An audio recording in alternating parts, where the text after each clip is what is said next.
大家好，欢迎收看《震惊最前线》，无马看中国，我是主持人张宏林。再次感谢大家收看我们的节目哦。再过2天就是除夕哦，当然很快。我相信这段期间大家一定在家里哦，准备这个不管大扫除啦、张罗这些年菜哦。当然在各地都一样，我想所有现在华人的地方应该都有一些疫情啊。当然还是希望大家在准备这些年货，在做这个准备过年期间，还是注意好自己的安全哦。我们希望大家都平安啊，当然也希望能过个好年哦，在新春开始哦，能有好彩头，然后全家幸福平安，病毒永远不要来，这最重要。但我们虽然这么想，但大家知道哦，还是有许多的地方面临到不同程度的这些威胁跟挑战特别不管是台湾，我们看到这个中共对台湾的这些攻击的骚扰，那或者我们看到这个乌克兰现在也面临跟台湾一样的一些恐慌的这个状况哦。为什么呢？因为俄罗斯的大军已经开到这个乌克兰的这个边界哦。大家在谈会吗？俄罗斯会这个攻打乌克兰吗？这引起国际上许多的关注哦。到底这个俄罗斯有没有可能去攻打这个乌克兰哦？我想我们今天的节目可以好好来探讨一下。那我们开心邀请到透视中国的高级研究员，也是台大政治系的荣誉教授闵居正老师。洪林老师好，谢谢你邀请我参加这节目。再过2天呢，虎年就要到来了。希望在这新的一年当中，我们的所有观众朋友呢，都能够远离病毒，阖家身体健康，万事如意。老师，我们看到最近这个乌克兰真的是看起来很紧张哦，大家就会好奇说，那当然啦，如果这个真的有可能开打，西方国家会如何？特别是美国会就让他这么样来开打吗？当然，我们又看到这个拜登又有一点在私言说，如果他是小规模的部分，可能就不会如何。侵略还有小规模跟大规模吗？这部分大家就很好奇，会发生什么事情？是不是可以请教一下闵老师？侵略当然有小规模跟大规模了，当然有了。你说只打了一个克里米亚半岛，那蛮严重，但也不是一个全面的一个战争啊。我先回溯一下就是我们回头去看呢，俄国然后变成这个苏联，然后又变回俄国呢，经历了很多变化，但是它唯一不变就是他们对外的外交的确比较强悍，然后他们的外交手段也比较厉害，然后也不怕动兵。当然每次都很厉害，就是他们通常很少会出动大军去侵略别人，都是用骗的、用吓的、用偷的、抢的，什么办法都来，然后最后用军事这个力量去巩固。大部分时候大家可能想起来有点不太服气。大部分时候是人家侵略俄国，然后不是俄国去用军队侵略人家。但是这个俄国去侵略人家，我刚刚讲说，他通常是用骗的、用吓的。这次有点不太一样，这个我得回溯到大概1991年苏联崩溃的时候。1991年苏联会崩溃呢，一方面当然是民主的浪潮，二方面其实就是内部的经济跟财政出了问题，也就是我们所说的帝国过度扩张了。其实他们也发现了，今天中共也走上类似的局面。好了，那么当1991年苏联瓦解之后呢，财政也几乎崩溃，所以大概这个苏联的整个国力呢向下滑了差不多10年左右，从91年开始到差不多2000年。2000年的时候呢，当时叶尔钦的酒鬼呢下去了，然后普京上来。我常讲，我说你如果回到俄国历史看呢，普京像什么？像个年轻的沙皇。训练很好，然后有实际的工作经验，然后也有理想的抱负，但最重要就是还有手腕，还有运气。我记得非常清楚，这事我也讲过几次哈。2000年下半年的时候呢，国际的石油跟天然气价格呢大幅下滑，滑到大概就叶尔钦倒台，普京快上台的时候呢。大概石油原油呢，每桶在28块到29块美元左右，所以当时对俄国的经济打击非常大，因为苏联、俄国都是靠出口石油啦、天然气来赚取基本的外汇，那这样打击很大。普京上台大概不到1年，石油呢从28、9块涨到31、2块。当时普京呢就公开呼了口气说。这下这个国家财政得到很大疏解，石油上来10%，它的这个财政就得到很大疏解，所以比方说它有国力去做别的事情。当然，就我们不要忘记哈，苏联瓦解之后呢，俄国丢掉了500万平方公里的土地，大家一向没有概念什么叫500万啊。我们现在回想一下，中国大陆现在我们那时候叫秋海棠，他们现在的老母鸡又少了一个蒙古嘛。老母鸡呢号称是960万平方公里，一半是480，所以少掉500万平方公里呢，少掉半个中国那么大，这很可怕。当然这里面包括什么哈萨克200多万平方公里啊，包括这个他们现在出问题的乌克兰，大概这个100万平方公里等等，所以影响很大。然后最重要一点就是它人口损失很大，人口损失1半多。一个国家损失了500万平方公里的土地，损失1半的人口，所以经济实力也会下滑。经济实力下滑，所有东西都跟着下滑，所以国力也下滑。好，那等到我刚刚讲说，大概2001年到02年，石油跟天然气价格上了10%的时候呢，国力就有所恢复。但是它毕竟是少了这么多土地，少了这么多人口，所以它只能慢慢来，也就是说想办法重建国力。如果普京真想重建国力的话，当时我们说他一定要想办法把一些土地跟人口拿回来，就是那时候跑出去的那500万平方公里啦，跟这个1亿多人口，大家可能很难想象啊。现在俄罗斯人口呢，跟孟加拉跟巴基斯坦差不多，很难想象，对不对？所以把孟加拉、巴基斯坦加进印度的话，大印度人口比中国要多，这样大家比较有概念了。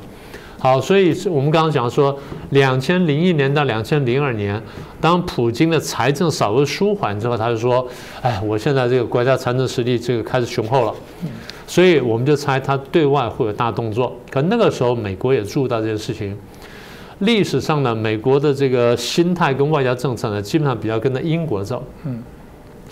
英国跟俄国呢非常有趣的，常年以来对抗几百年。但是关键时刻，如果欧洲大陆有强国崛起的话，英国、俄国又会联手去打它啊，比如说打法国或者打这个希特勒，都是这样的，很奇怪的事情。好了，那现在这个普京现在国力慢慢恢复了，然后美国的思维呢是原来英国的思维。普京开始要这个强大的时候，其实当时在耶尔钦时代美国已经这样做了。普京刚刚上台之后，美国仍然是这样做，做什么事情呢？就继续裂解前俄罗斯，就让你能够分出来就分出来，能分出来，然后呢，想办法把这些分出来的呢，一个个纳进我的安全体系里面来。简单说呢，或者纳进欧盟，或者纳进北约，这两个不太一样。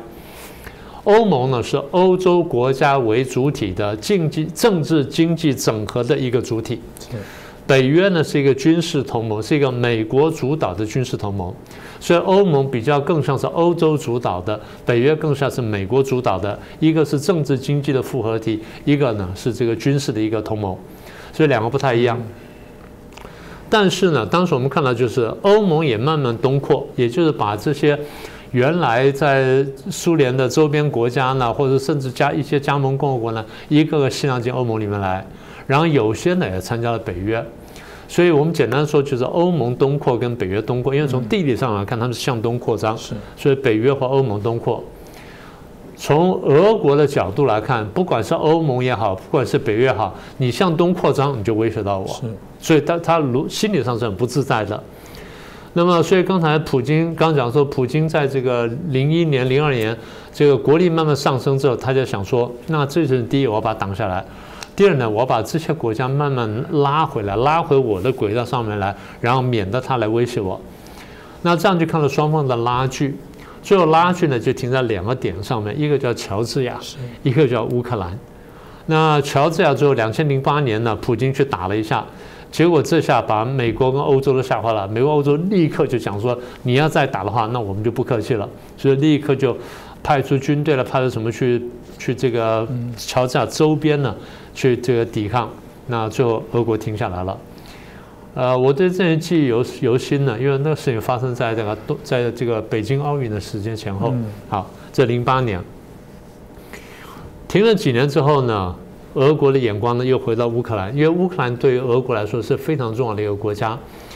当初拿破仑就讲过，你如果抓住乌克兰的话，俄国就没有办法变一个强大的国家。拿破仑看得非常准确。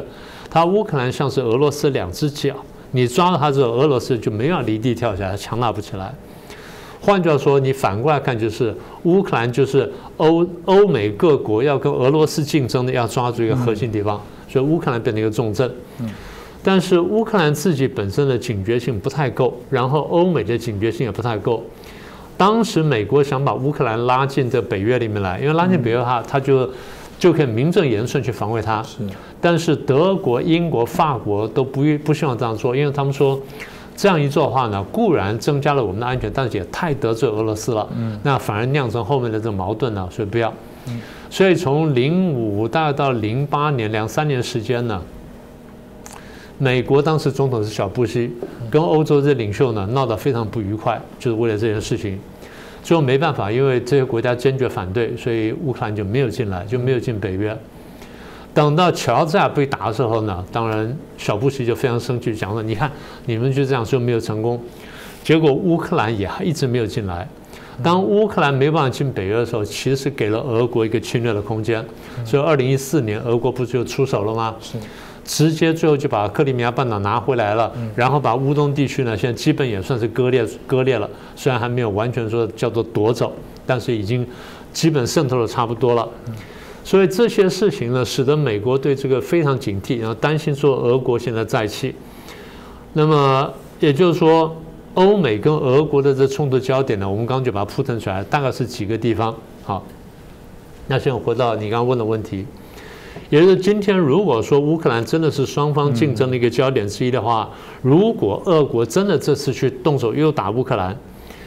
那个原来拜登讲的是真话，他说如果小规模打后就小规模回应，那你这个讲话你不叫人家说你去小规模打他没关系吗？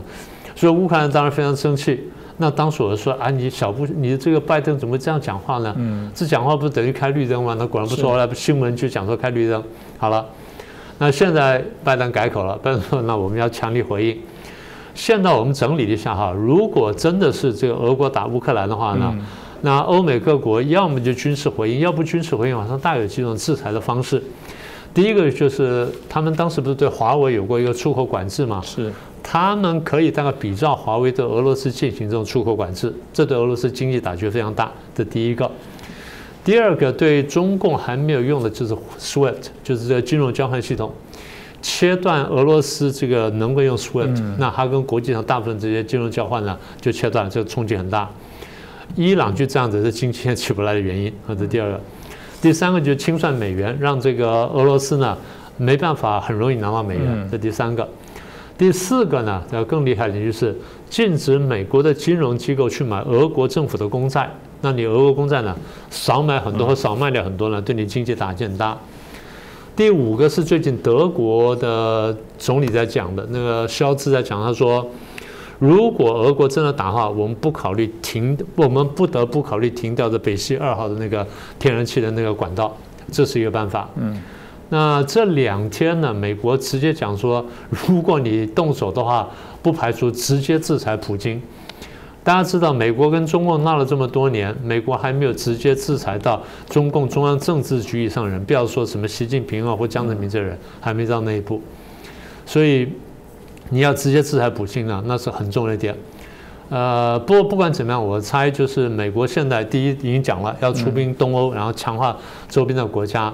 那如果真的俄国动手要打了乌克兰的话，那美国就更有理由出兵，所以这对俄国来说呢是一个很严重的考虑。那反正是一念之间的事儿。是，我想老师在去年4月的时候曾经也提到说，就像一开始我提到，就是说如果乌克兰这边会产生战事的话，会不会中共也趁乱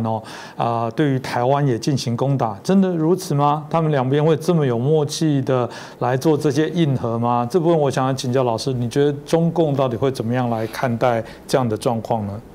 你刚刚说默契哈，默契是一种可能，另外一种就是不说默契，他只是观察这形势之后，发现说对我有利。我猜这形势最早呢不是中共看到，最早是俄国看到的。当中共不断在这个威逼台湾的时候呢，那美国非常苦恼，美国想说怎么去应对中共对台湾的这个威胁啊、骚扰等等。然后又做出看起来中共做姿态说可能会打台湾了，大家都很担心了，所以全世界都要注意说台湾变成最危险的地方。这个局势被俄国看懂。我说俄国的传统外交厉害就在这里，所以看见之后他就立刻出兵。去年3月份他出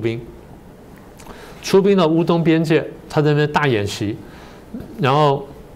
俄国国防部长出来讲了一些狠话，但是你不知道他到底打还是不打，大家都说哎呀会打。当时我就说一半一半，不一定会打。我说但是这几率也不算太小，因为毕竟他打过这个克里米亚。好了，就后来发现1个月的时候4月份他撤退了，当时我就讲我说哎呦。犄角之势形成，也就是中俄的这种犄角之势对美国形成的这种双重的压力。美国等于说要面临，如果一不小心面临两线作战，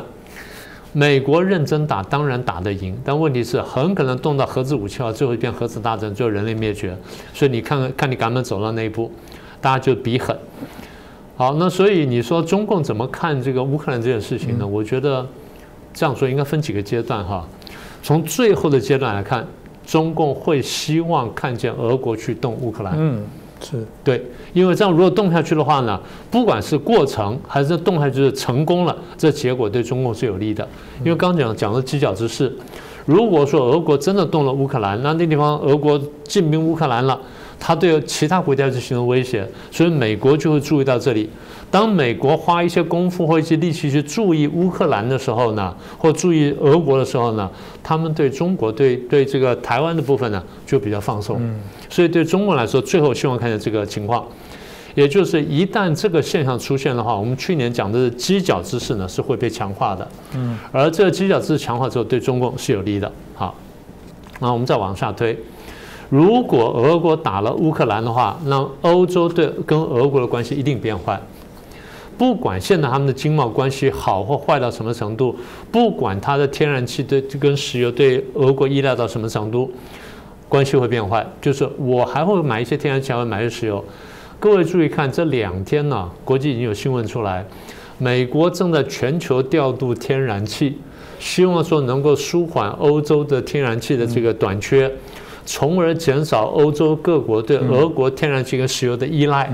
也就是最后如果要打仗的话呢，那你全部切断，我们都有办法应付。好，那么一旦走到那一步的话，我们再往下推哈，欧洲跟俄国呢，不是对立的吗？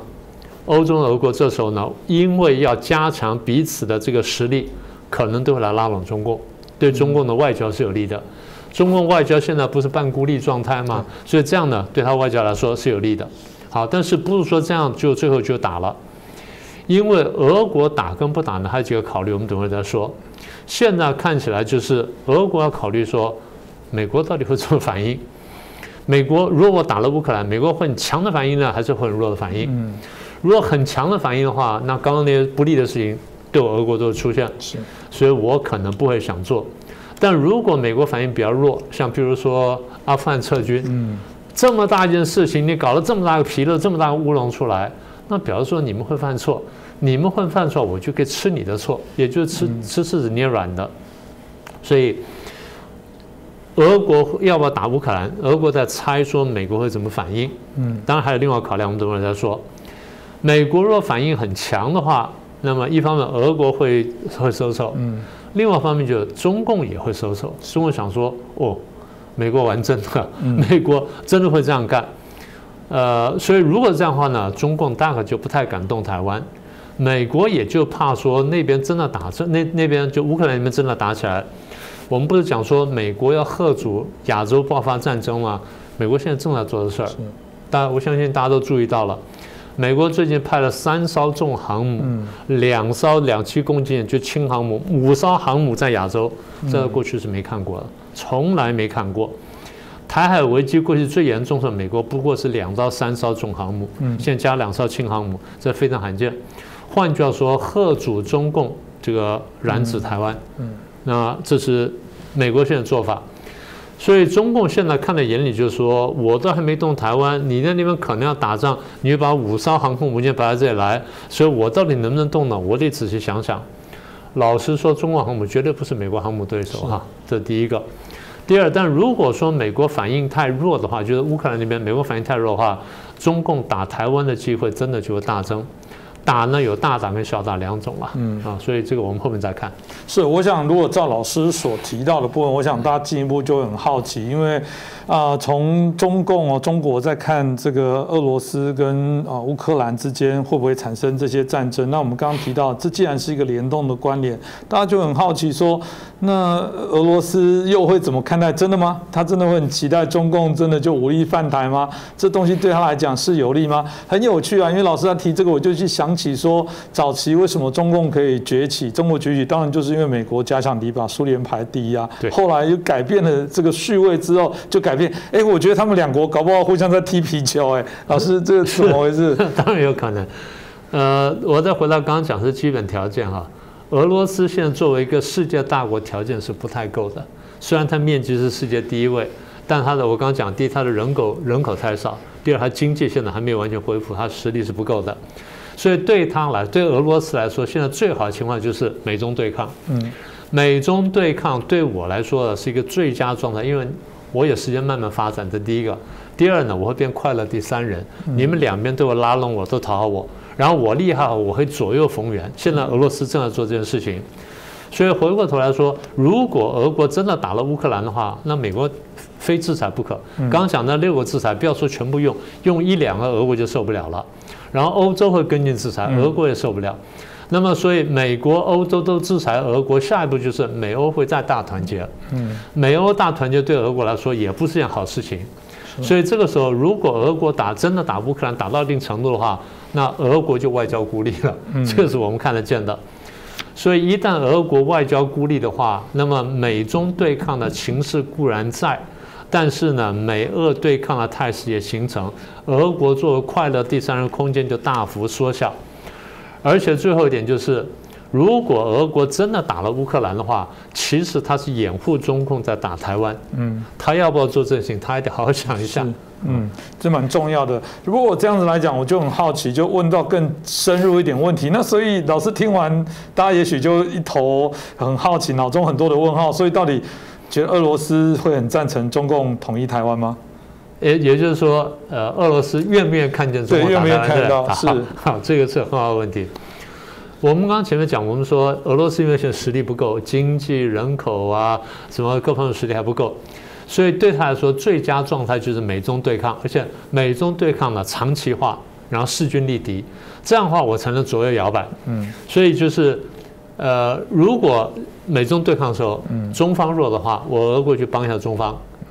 然后帮到一定程度，当你中方有底气敢去对抗美国的时候，我又回来再看看，我看再去看一看，然后看，如果美方弱，我再倒向美方一下，这样叫左右逢源。所以第一呢，希望说美中对抗；第二，希望说长期化；第三呢，我能够左右逢源。我想你还记得我们节目上过去讲过，大概差不多这是有2、3个月了。那时候不是普京突然间被访问，没头没脑说一段话，说。中共要统一台湾呐，用经贸就可以了嘛，对不对？我记得我们那时候讲过这句话，用经贸就可以了。意思是什么呢？你不必动武啦。再深一层意思就是你不要急啦，用经贸慢慢来，因为你一旦统的话，那个情况对我不一定有利。好，那我们再往下推演，如果美国真的成功统一，对不起，中共真的成功统一了这个台湾，然后美国又没办法阻挡。事后也没办法扭转的局面，那我们会看到就是亚洲各国有一批国家很快会倒向中共，最后倒过去我们才是日本啊。但是在这个过程，南韩可能会很早倒过去啊。以目前形势来看，当亚洲各国陆陆续续倒向中共的时候，美国大概要被赶出亚洲，这是第2个发展。第3个发展就是，当美国慢慢被赶出亚洲，不用全部离开，美国慢慢被赶出亚洲的时候，美国国际地位会下滑。当美国国际地位下滑的时候呢，大家印象当中中共国际地位是上升的了，对不对？一上之下之后呢，大家会觉得说，那我们要导向中共，导向中共最具体表现什么呢？我们有人民币。中共现在正在推人民币国际化，今年的冬奥再过这个一段时间呢，它就要力推了，我们就可以看到了。成不成功不晓得，但它会推出第一步。好，那到那个时候呢，人民币可能会取代美元。这一升降不得了的。现在全世界大家都想说，这个美国超发货币是。美国搞 QE2 啊，搞什么搞了这么久时间，然后把数字告诉你，现在要开始缩表了嘛，然后现在开始可能要加息了，今年要加息，有的说加4次，有的说加7次，每次加1码的话，最后可以加到1%到1点，如果7次的话1.75%，那是很惊人的数字啊，过去很少看到的。好，我们讲就是，如果这个情况继续下去的话呢？最后呢，美元可能会瓦解。是，现在大家相信美元，大家都晓得美国是超发货币。那既然超发这么多货币，我们为什么相信它呢？因为我们相信它经济实力，这第一个。第二，它毕竟还是一个最强大的经济体。当它有这么强大的经济体，它愿意承担起这个国际的经济秩序，也就是说，某种程度上，它愿意这个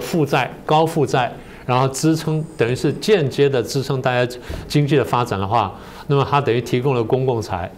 美国提供公共财至少有2大项，一个是这个东西啊，就是这个财政的这个负担。第二就是提供一个相对和平的国际环境，也就是维持国际秩序。因为有国际秩序，大家才能做生意，才能做贸易，经济才能发展。第二呢，因为你愿意背着债务，所以呢，这个国际经济呢也才能发展。所以如果说走到那一步，当这个美国开始衰弱，中共开始崛起，然后人民币慢慢开始抬头的时候，美元就慢慢瓦解。美元瓦解了，它带动了几乎是全球财政体系的我不能说崩溃，至少是大动荡是跑不掉的。好，那么退完1万步说，如果国际经济或财政金融秩序不崩溃的话，美国财政会大幅萎缩。当美国财政萎缩的时候，就跟我们刚刚前面讲的前苏联一样，美国国力要大幅萎缩。所以我们先看见是一系列的这种变化。好，我现在讲的什么呢？如果中共打了台湾以后，那么他的事情大会这样走。好，那你觉得俄国愿意看到这个情况吗？是不是这样？所以我们是一步步往下推呢，我们就推到了这几种可能性。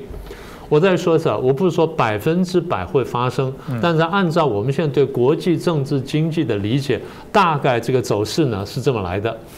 它可能不会一夕之间发生，它可能会是3、5年或者10年、8年，但你会看见这趋势会慢慢出来。现在俄国要盘算，我常常讲，我说俄国外交很厉害，它算盘比人家大把多好几排。现在俄国在算，就是说我如果真的去打了乌克兰，打得很重的话，那最后我是不是客观上掩护了中共打台湾？万一中共打台湾，然后美国又来不及救，最后台湾真的被中共拿走的话，最后呢，中共会强大到我刚讲那个地步。现在俄国要算的就是说，我希不希望看见中共强大到那一步？俄国现在想的就是，我是面对一个强大中共比较好呢，还是面对强大的美国比较好？他在想这件事情。好，那么俄国在想这件事情的时候，我们再想下一步。如果中共要打台湾，它不能一下打下来，最后陷入了跟美国跟日本的不要说长期战争，只要有一段时间战争的话，你觉得俄国对中国会干什么？这是下一个问题。传统的中国外交从满清末年开始，我们看到现在，我们晓得，当中国陷入一个重大对外危机的时候，第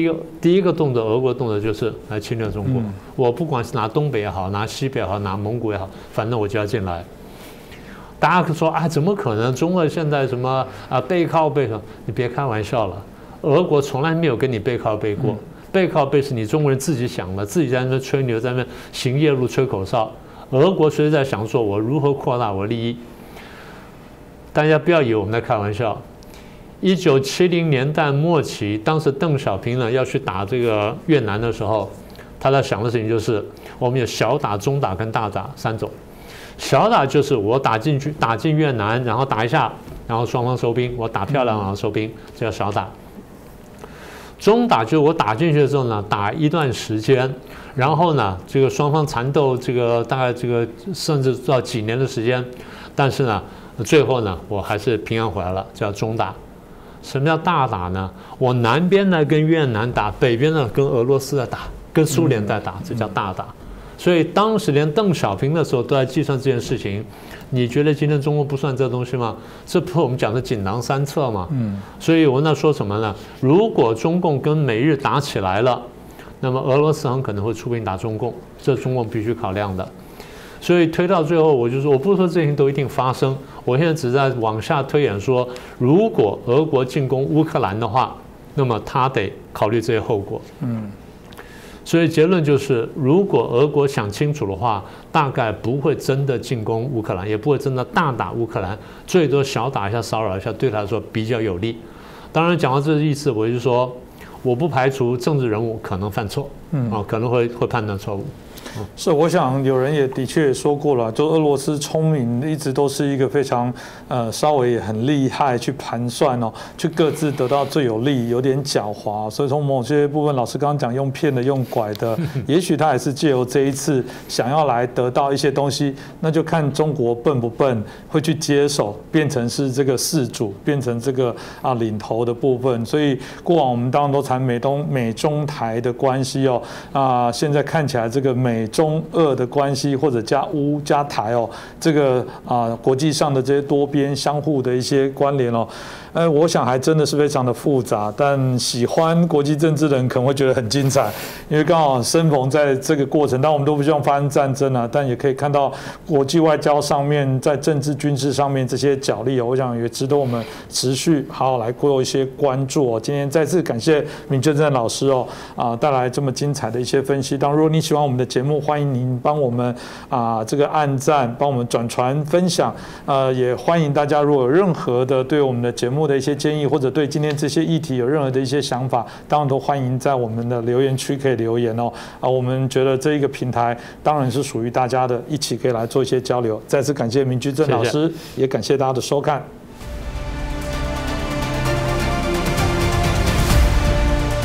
各位震惊最前线的好朋友们，我是主持人张宏林，欢迎订阅我们的频道，也记得打开小铃铛，掌握最新节目通知，让精彩评论不错过，更欢迎留言转传影片。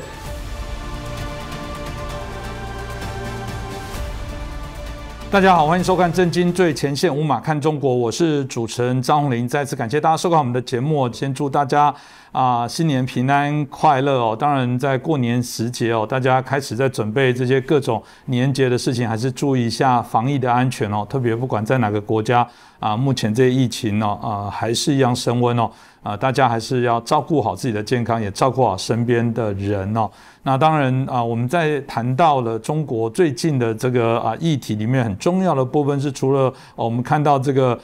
即将举办的冬奥，其实另外一个部分是它最近但频繁在持续做打贪啊。我们最近看到的很压抑的是，哇，我们看到这个中纪委跟央视又联合制作一个反贪的大片零容忍哦。台湾在谈零容忍是酒驾零容忍。这边在谈的是贪污的零容忍。那我们看到里面，哇，这个总共有5集哦。那第一集是叫不负14亿哦，哇，吓死了！当然就是谈不能辜负这14亿人，里面包含公安部的原副部长孙立军啦，贵州省的政协原主席王富玉，包含浙江省委的常委、杭州市委原书记周江勇等等，逾140名官员哦，这个都出境来忏悔哦，哇，这真的是一部大制作、大卡司哦，到底发生了什么事情？我想我们今天可以好好来评论。那我们很开心，我们第一次邀请到天亮10分主持人，我们张天亮教授哦，张老师我非常的佩服，我们的节目的来宾都非常的优秀。张老师哦，其实本身是我们电子工程的博士哦，所以他基本上就是人文跟科学贯穿，我觉得非常重要。许多理工背景的人少一点人文，老师是能说、能写、能主持，而且还编导过这个电影哦，所以我觉得透过我们今天张老师来帮我们做分享，我相信也可以让大家得到非常多的这些新的知识跟观念哦。那我们是不是请我们张老师跟我们所有的观众朋友问候一下？张老师你好。主持人好，非常高兴能够有这样一个机会跟各位政经最前线的朋友们见面。马上呢就要过年了，刚才主持人也提到了哈，恭祝大家在新的一年平安健康，诸事如意。首先，我想我们就来请教一下我们张天亮教授。就我们看到习近平上任之后，当然这除了这战狼外交对内的部分打贪防腐这个震天价响那我们也看到有许多的一些这个甚至在媒体报道的部分，还会称这个习近平是万能的主席当然，这些众多的一些调侃大家都觉得最容易触怒他的还是一句叫做"台湾不属于中国"。那虽然西方极尽一些所谓的嘲讽但他们不讳言在这过程当中，其实是更深层的看到一个所谓中国对于世界所造成威胁的问题。所以一方面大家又调侃轻松的在谈论中国，另外一方面他们的确也产生一些担忧，认为中国的确都是世界各国全球所面临到的一些挑战跟难题我们想请教一下老师您怎么看待这样的一些状况呢？好的，其实呢，这个很多人嘲讽中国呀，其实主要是嘲讽中共因为他的行事风格呢，让人觉得非常的不可理喻。中共大家可能很多人对他的就是有一种莫名其妙的期待，包括在台湾呢，就是蓝营包括很多这个亲共的甚至泛红的人士，他们觉得呢，好像是说你只要给中共一点时间，中共会变好。或者是说呢，你跟他做生意的话，他就会去遵守一些国际社会的规则。但是实际上的话呢，我们理解中共不能够把它理解成为一个普普通通的政党，我们一定要清楚，中共它是一个犯罪集团。举一个很简单的例子比如说中共自己他就报道说习近平上台之后取得了非常大的成就，什么成就呢？其中一个成就就是刚才主持人提到的反贪。中共呢，大家知道它是一个政治结构，是一个金字塔结构最上面现在是7个政治局常委，然后下面的话呢是这个政治局25个人，再往下的话呢就是中央委员200多个人。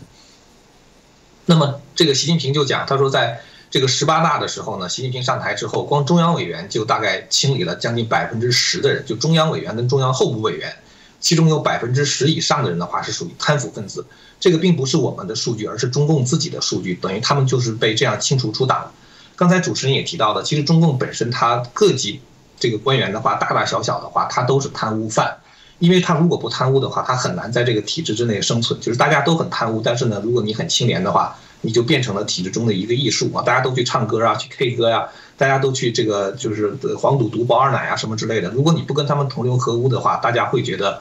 跟你在一起没有安全感，是吧？你很清廉，所以呢，你就凸显出这些其他别的人就显得很坏嘛。所以中共这样的一个集团的话呢，就是它如果大家把它想象成为一个犯罪集团，你就会知道它是不可能改好的。举一个很简单的例子，假如说如果中共现在开放了这个言论自由，开放了多党选举开启了这种政党轮替，开启了这种民主大门，那么我们就可以知道，中共50%以上的官员都可能会去坐牢的。就像中共自己现在抓的10%都是有选择性的这个反腐，还是在中共中央委员这一级别。中央委员的话，相当于大概是省部级的官员嘛。那么如果他真的开放了这个言论这个司法独立等等的话，那大部分中共官员都会去坐牢。所以大家可以想象一下，他怎么可能主动的，就是说把自己置于那样一个危险的境地，是吧？身家性命都保不住了，财产都保不住了，什么2奶3奶都保不住了。所以呢，他是不可能改好的。我觉得这一点，台湾的各位朋友呢，一定不要对中共存有任何的幻想。那么大家嘲笑中共的话，是因为他的这样的一种行事风格就是战狼外交什么其他别的这种非常不可理喻的一些做法，包括强制清零等等。但是呢，之所以就是说大家觉得中共是一个他们从未遇到过的难题呢，就是因为中共是无视任何规则的，任何国际上的规则他都无视，他跟别人的任何承诺的话，都可以翻脸不兑现。比如说香港国安法，明明是1984年的时候，中英联合声明已经规定了，就是香港除了外交和国防之外，归于这个中央政府来管，其他别的这个事务的话，都是由香港人自己来管理的。但是大家可能看到，这个从反送中运动以来，包括这个香港国安法的通过就是等于把香港的自由全部给剥夺了，甚至很多的这个媒体，像这个苹果日报立场新闻就是被强行的关闭，这个在过去是不可想象的事情。这就说明什么问题呢？就说明中共从来不遵守任何他曾经做出过的承诺。这样的话，你和他之间就很难打交道。他今天跟你说这样，明天的话他就不算数了，所以你跟他很难打交道。不光是香港，像新疆问题这个包括现在防疫这个强制清零战狼外交等等，就是他所做的这一切跟国际上的这种通行的做法都是不吻合的。所以呢，其实我觉得欧洲或者是这个美国这些西方国家认为中共很难搞，并不等于说它很强大哈。当然，就是大家知道，像朝鲜也很难搞，是吧？也很难对付。虽然它只是一个罪而小国，但是它也很难搞，是因为它不遵守规则。也就是说，它的行动呢是不可预测的。这就是为什么大家觉得中国是一个前所未有的难题，主要原因就是它的这个行为方式的话是不可预测的。这个老师刚刚所提到的部分，大家也很清楚，真的是一个叫做不可预测，而且说话不算数，这可能都是一般我们在谈跟人相处最基本的部分。这个我想让台湾这几天一直在讨论蒋经国过往对于反共的立场不接触、不谈判、不妥协我觉得到现在来印证现在的状况也一样，你跟他谈判，跟他妥协，你以为会得到什么东西，到最终的部分是他只要一翻脸，特别他现在夹杂的他的经济跟军事的一些优势他更是这个肆无忌惮但另外一个部分是我们从这个孙立军的案子我们看起来孙立军的案子这种政治团伙案又是以他个人的这些清廉操守，他也小心的不介入到说这是一个政治的一个问题跟操作。那大家就会好奇了，因为今年大家另外一个关注的就是这个中共的20大来决定习近平是不是继续连任。所以从我们过去一直猜想，会不会有一些山雨欲来，然后会有一些政治上的更激烈的手段。这部分我们就请教一下张老师你怎么看待？这真的算是一个准备有什么样的大动作前的一个小事件的铺路吗？这个其实在刚刚孙立军事件爆出的时候，觉得这会是一个非常大的事情，因为孙立军这个事儿是2020年4月份的时候出来的，但是呢，一直到现在都没有向更高这一层面去发展。这个就是让我们产生了一种怀疑，就是其实我们从现在爆出来的关于孙立军的相关的这些犯罪就是说，因为他现在移送到长春，准备要这个审判了嘛。当然爆出来的东西呢，并没有涉及到很多的政治问题。实际上当时孙立军在被抓的时候，包括后来这个中纪委公布的通报里面的话，都是讲孙立军呢是叫做背弃两个维护，毫无4个意识。这些话可能台湾朋友们听可能都不懂是什么中共的话，它是一个黑帮，它有很多它自己的这种黑化的系统。所谓4个意识的话，或者2个维护的话，简单的说就是维护习近平个人的权威了。所以呢，他在这个中纪委通报的时候说，孙立军呢他的问题是这个什么政治野心极度膨胀。这些话其实我们都需要做一定的解码就 decipher 就是因为这都是政治黑话。所谓政治野心极度膨胀的话，因为孙立军自己本人已经是一个副部级的官员了。那野心膨胀的话，大概就是讲他可能想做到副国级，甚至是正国级这个叫政治野心极度膨胀。其实这个呢，在就是海外或者是在一个自由社会的话，这个不算什么。如果我是一个美国出生的美国公民的话，我都甚至可以说我去选总统，是吧？我也瞄着那个位置，那没有人会指责我政治野心极度膨胀。这恰恰说明，就是中共最高的权位呢，这个名气的话呢，是你不能够去觊觎的，也就是说他是没有选举的，只有他给你，但是呢你自己是不能要的，所以这就政治野心极度膨胀的话，就是说通过一种不正当的手段去这个瞄准那种最高权位的名气了。那说这个他这个毫无4个意识，背弃2个维护的话，就是指没有维护习近平的权威。这种事情的话，在一个民主国家也是不可想象的。其实包括像比如说拜登现在在美国，他的这个支持率大概30%几，有60%几的人的话是不支持他的。但是呢，美国从来不会说，美国的某一个政府官员是背弃了什么2个维护4个意识，不维护拜登的权威什么什么之类的。中共这种黑化的话呢，恰恰说明它是一个黑帮政权，它是一个犯罪集团。那么实际上的话呢，这些政治罪名的话，在审判的时候确实不能用的，因为你没有一个相关的罪名去针对它，就是你按照现行法律条文的话，没有一个什么政治野心极度膨胀这样的一种罪名。所以呢，就是说这种人在审判的时候，通常来说的话，都是贪腐，比如说这个滥用职权呐，这个什么泄露国家机密呀，这个操纵证券呐，非法持枪啊等等，都是这种类型的罪名。所以其实我们知道，当年周永康这个政治局常委他落马的时候呢，大家人人都知道他是属于谋反就是按我们中国人话来讲的话，就是谋反案嘛。当时他是要这个帮助薄熙来干掉习近平的。但是呢，他在被审理的时候的话，中共给他的定位也是3项罪名一个叫做受贿还有一个是滥用职权，还有一个呢是泄露国家机密。因为这个政治野心也好，篡党夺权也好，这个是很难就是算作这种刑事犯罪的。而且的话，当你如果真的说他要篡党夺权呐，或者是说他想这个就是有政治野心啊等等，你一审的话呢，就会交代出很多非常敏感的政治问题。这个一般的法院的话，他也不能听这些东西，所以的话就把它当成是一个一般的刑事案件来审啊，应该是这样子的。那么孙立军这个事情呢，因为他是副部长，大家可以想象一下哈，他是一个副部长，然后呢，他如果想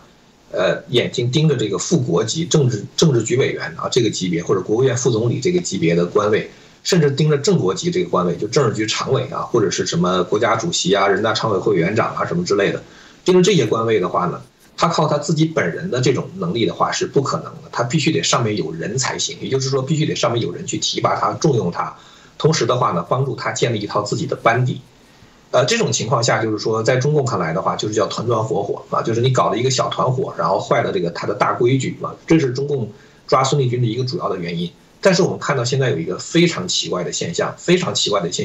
就是说现在呢，在这个中纪委的反腐专题片里边所揭露出来的所有的跟孙立军搞团伙的人，没有一个官比他更大，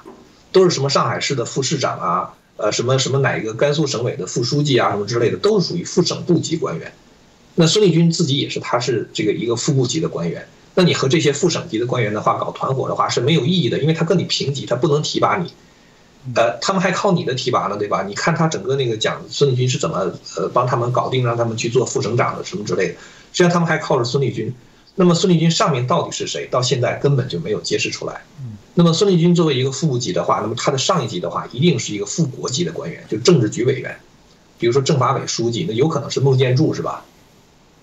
但是现在有一个问题，就是说，习近平他如果想在20大之前真正立威的话，他需要打到这个政治局委员这一级的话，他现在必须得动手了。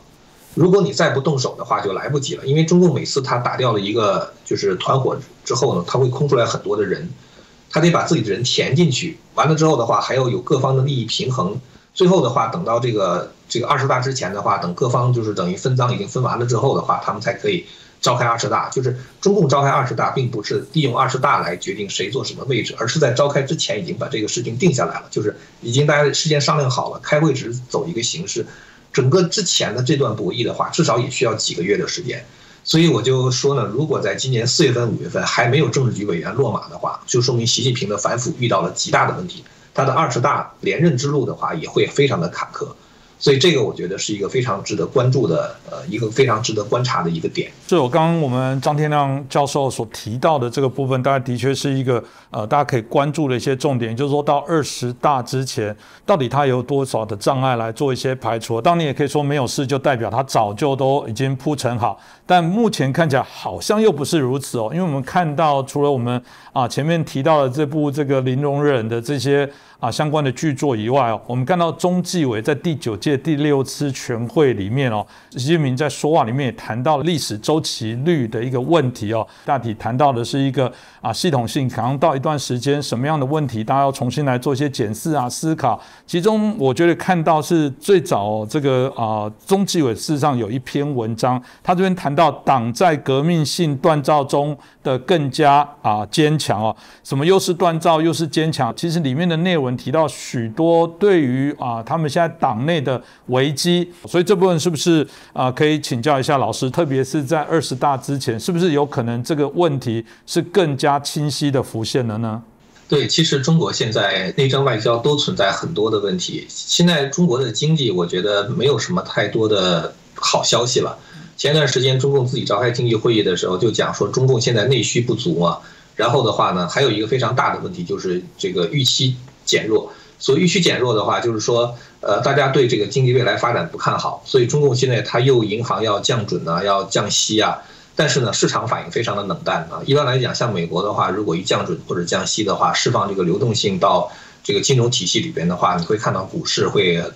大涨。但是呢，就中共几次这个相当于金融的利好，但是呢，股市反而大跌，就是市场反应的话是非常的冷淡。然后呢，中国现在还有面临着这种人口的危机，就是去年的话，就是2021年，中国基本上人口是零增长，而且现在这个老龄化非常的快。中共去年1年这个2021年少出生的人口比2020年的话就少100多万，就是2020年的话是出生了1062万人，然后呢，这个2021年的话只出生了800多万人，大概是880万人吧。那如果这个数字的话，你看一下，你会发现中国房地产一定会出问题了，因为没有那么多人住那个房子嘛。现在盖了很多很多的房子就卖不出去。然后呢，再有就是说中国的教育，比如说它也可能会出问题，因为没有那么多人上学了嘛。现在中国一年的应届毕业生都超过了就是800多万，就是说现在出生的每一个小孩18年之后都上大学的话，还满足不了现在大学招生的需求。所以说你可以看到就是说，中国的人口红利也在消失。再有呢，就是说中国现在的外交方面的话，面临的危机也非常的大。这个习近平不是叫讲内循环嘛，就是因为他和这个中国这个其他周边国家关系非常紧张，包括在台海关系非常紧张，跟美国的关系也非常的紧张。这个是中共改革开放40年来从来都没有出现过的事情。那么现在的话呢，就是说中共内部的这个官员们呢，他们也知道，就是说你的能力并不重要，关键是你政治站位的问题。那么如果你要是不能够跟习近平同心就站在一块儿的话呢，就很有可能会成为被整肃的对象。但是如果你真的去执行习近平的政策的话，你又会把你自己的经济啊什么之类的搞得很糟糕。比如说习近平搞这种强制清零，那如果这个官员真的搞强制清零的话，他这个省这个市的经济一定会非常糟糕，因为他要把整个社会都关闭嘛。然后呢，就是像这个习近平搞的那些就是什么战狼外交什么之类的，你跟他的这个指挥棒走的话，你就会把这个外交关系也弄得很糟糕。所以很多官员的话呢，他们为了不出事，就宁可选择躺平。所以不光是说普通的老百姓他们躺平，很多官员的话也躺平。而中国现在的危机是非常严重的，就各种各样的危机。那么如果官员们又不干事儿的话，习近平自己一个人干也干不过来，所以这种危机的话，他就会不断的堆积。现在呢，我觉得习近平他在这个就是说维系权力的主要的方法，主要是通过一些技术手段，比如说这种大数据的监控啊，对这个民间的这些这个异议人士的监控啊，包括是哪些地方可能会发生群体性事件等等，包括对民情舆论的分析啊等等，它是依靠这些东西的。而其实也就是说，干活的是机器而不是人了。现在就是很多活是机器干的。那美国的话呢，现在就是说也看到中共的危险性啊，所以美国现在有很多的法案的话呢，也是想尽量的就是去限制中共这边高科技的发展啊。因为你要是想搞这种社会监控的话，你的那个计算能力一定要非常强，就是你的大数据、你的这个算法、分析能力等等。那么美国的话呢，它也对中国现在进行一些禁运，就是有一些芯片的话，它可能不卖给你，这些东西的话都可能会对中共的统治造成冲击。所以习近平的话，他提这个历史周期率的问题哈，其实我们可能在外面的人的话，看着中共都挺好，因为中共总是在外面伪装出了一个繁荣昌盛啊，就是一片这个形势大好、盛世的景象。但是其实内部的话呢，他们是知道这个危机是非常非常深重的。我觉得这个可能就是现在习近平经常讲什么崩溃啊，什么这个要加强这个中央集权呐等等，就是可能是谈这些问题的背景。实际上我觉得哈，就是习近平在谈这个历史周期率的时候，是因为1945年当时这个二战刚刚结束嘛，然后有一批民主人士，当时主要是国民党的一些就是左派的人士，像黄炎培啊，就是这批人，他们到这个延安去见毛泽东。然后当时黄炎培呢就跟毛泽东有一个窑洞的谈话啊。黄炎培当时讲，他说，就我这一辈子活得这么长哈，虽然他当时可能大概活了60岁左右，但是他看到过很多的这个政权的兴起和衰落，像这个清朝的灭亡，包括就是很多军阀的兴起跟衰落，包括国民党的兴起，包括后面遇到的困难等等。他当时就讲说，怎么才能够就是一个王朝永远的兴盛，跳出这个就是兴衰的周期率。毛泽东当时的回答是说，他们要搞民主，然后呢要让人民去监督政府，然后呢要让人民来做决定。这个呢是毛泽东当时给出来的一个答案。当然这个都是说漂亮话了，实际上中共也从来没这么干过。但是习近平的话呢，他在说要解决这个历史周期率的问题，他所提出的方案是这个就是要不断革命，他跟毛泽东讲的完全不一样。那不断革命的话，就是他这个还有一种说法叫做刀刃向内啊，就是等于是自我革命，也就是说要整肃党内那些不听话的人，这个是习近平给出来的这个方案。所以呢，你觉得这个中共内部的人他们不可能感觉非常好是吧？你能够感觉得到，因为刀刃向内嘛，要整他们自己内部的人。所以我觉得真正就是说我们外面看到的这种很好的这种状况是一种假象啊。习近平他自己知道中共现在内部的危机有多么的深重了。所以我想老师刚刚提到的这些历史周期率怎么样让这个王朝永远都这个兴盛不衰败这样的想法，这让我们听起来会觉得很不可思议因为可能台湾民主化的过程当中，我们刚刚提到了在落实民主过程当中。总统一任就是4年，那如果做不好，还有机会被弹劾，那顶多再连任一次，8年就是换人。在很多的这个我们谈到民主国家，大体就是如此啊。要谈到一个国家永远都不落日等等，然后永远都不会产生这个问题这个真的我觉得只有中共才可以超过中共这个我想是不是能如此到我们年底这个20大之前，我想都还会有非常多的一些变数值得我们来观察那当然今天很谢谢我们张天亮教授针对这几个议题很清楚的跟我们做一些分析如果大家也喜欢我们张老师的部分，他天亮10分 YouTube 也欢迎大家可以去订阅那也再次感谢我们张老师给我们接受我们的节目的一些访问，我们希望下次还有机会再邀请您来跟我们做更多的一些分享。那当然我们对于如果震惊最前线喜欢的朋友，同样还是鼓励大家帮我们同样点赞转传按赞分享。如果您有任何的一些建议也欢迎您可以留言给我们。那就再次感谢我们张天亮教授，谢谢老师。谢谢。